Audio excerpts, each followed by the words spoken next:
The sum of first three term of GP is 13/12 and their product is -1. We have to find the GP. तो क्या करेंगे, तो product दिया है कितना -1 और तीन term first three term GP का क्या होगा, तो A/R अगर हमने मल्टीप्लाई किया तो प्रोडक्ट कितना दिया है, -1 दिया है, यहाँ पे चेक कर लो, प्रोडक्ट दिया है -1, तो मल्टीप्लाई किया तो आर और आर कैंसिल, ए मतलब A³ इक्वल्स टू -1, इसका मतलब A इक्वल्स टू -1। ठीक है, अब सम का जो कंडीशन है उसको यूज़ करो फर्स्ट थ्री टर्म के लिए। तो फर्स्ट थ्री टर्म क्या है आपका, A/R plus AR equals to 13/12। क्यों, सम कितना दिया है, 13/12 दिया है, तो मैं सीधा ए की जगह पे उसकी वैल्यू लिखता हूँ, दैट इज़ -1, और नीचे की तरफ कितना आर, और क्योंकि सम है इसलिए प्लस का साइन, फिर से ए की वैल्यू, तो ए की वैल्यू -1, तो सीधा सीधा इसे -1 लिख दो।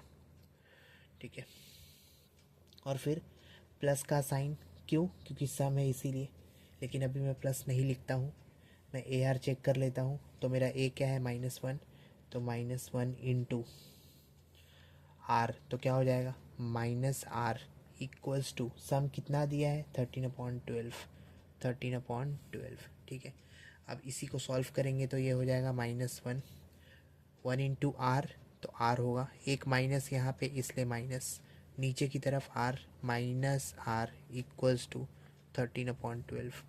अब क्या हो जाएगा, तो -1 -R इंटू आर स्क्वायर, नीचे की तरफ आर इक्वल्स टू 13/12।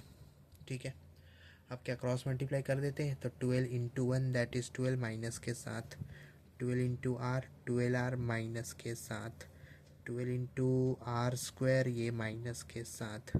ठीक है, equals to 13 into are 13R।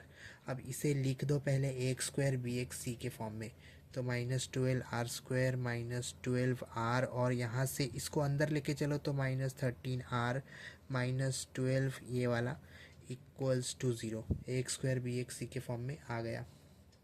ठीक है, अब क्योंकि ये A² BX C के फॉर्म में आ गया, अब हम क्या करेंगे, तो यहाँ से मैंने देखा -12R², माइनस माइनस क्या होता है, तो माइनस माइनस प्लस होता है ना, और साइन माइनस का बड़े नंबर का, 12 + 13 = 25R -12 इक्वल्स टू 0।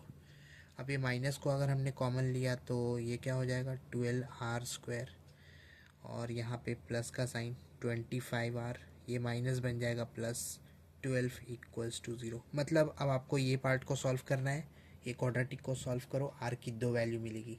ठीक है ना, तो यहाँ से मैंने देखा इसको अगर मैंने सॉल्व किया तो लिखता हूँ 12R² प्लस 16 9 कितना होता है, तो 144। क्यों 144, 12 इंटू 12 इसलिए 144। तो पहला 16R और प्लस 9R। ठीक है, और यहाँ पे +12 दिया है वो भी लिख दो इक्वल्स टू 0। अब यहाँ पे कॉमन क्या ले सकते हैं, 3R लेंगे तो ये आएगा पर ये नहीं आएगा, 4R ले लो, 4R अंदर बचा 3R प्लस 4।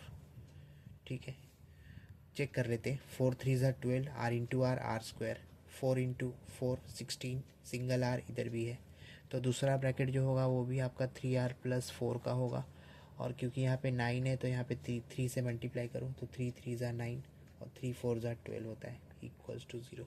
तो क्या मिला, 4R प्लस 3 इक्वल्स टू 0। यहाँ से 4R equals to -3, R equal to -3/4। ठीक है, किसके लिए सॉल्व किया, 4R प्लस 3 के लिए, मतलब ये 4R प्लस 3। अब ये सॉल्व करो तो 3R plus 4 equals to 0, 3R equals to +4 on the right hand side -4, R will be equal to -4/3। तब अब आपको क्या करना है, जीपी ढूंढना है, तो जीपी पहला वाला जीपी निकालते, for A equals to -1 and R equals to -3/4, -3/4। एक मैं निकालता हूँ, दूसरा आप खुद निकाल देना। ठीक है, तो बोलो यहाँ से ये कंडीशन में डाल दो, तो A/R, तो A मैंने देखा -1, तो -1/r की वैल्यू बोलो, -3/4, -3/4। तो ये क्या हो जाएगा आपका, सीधा सीधा 4/3, और दो माइनस मिल के प्लस हो गया, तो पहला मिल गया। फिर दूसरा ए है, लेकिन ए तो -1 है, तो कॉमा -1 कॉमा AR, तो ए तो -1 है और आर क्या है, -3/4। तो -1 इंटू -3/4 क्या हो जाएगा, 3/4। तो जब ए -1 आर -3/4 था, तब आपको जो GP मिला वो क्या मिला, 4/3 -1 3/4। इसका मतलब जब ए -1 होगा और आर की वैल्यू -4/3 होगा, तब GP आपका 3/4 -1 4/3 ऐसे होगा।